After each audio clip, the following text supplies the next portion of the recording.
நம்ம பார்த்து பழகுன ஒரு இங்கிலீஷ் படமா தான் ஆரம்பிக்குது.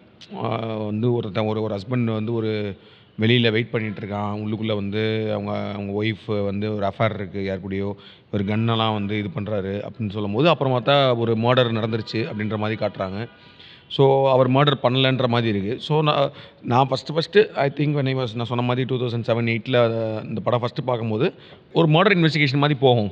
ரீல் பேரலா இருக்கும்போது வந்து இப்போ அந்த உண்மையான கொலைகாரன அவங்க கண்டுபிடிப்பாங்க. அந்த மாரி தான் போயிட்டு இருந்துச்சு. பட் ஆனா as the film progresses as they enter that Shawshank prison அதுக்குள்ள போம்போது, I somehow felt okay this film is about something else. அதாவது வந்து இந்த 2 கேரக்டர்ஸ் வரும்போது வந்து ஆனா, இவர் உள்ள வரும்போதே வந்து ஏதோ ஒண்ணு இவர் பண்ண போறாரு. நம்ம நம்ம ஒரு ஒரு ட்ராமா எதிர்பார்ப்போம்ல. ஒரு ஆக்ஷன் ட்ராமா எதிர்பார்ப்போம்ல. ஸோ அந்த மாரி ஜெயிலுக்குள்ள ஏதோ ஒண்ணு நடக்கும்.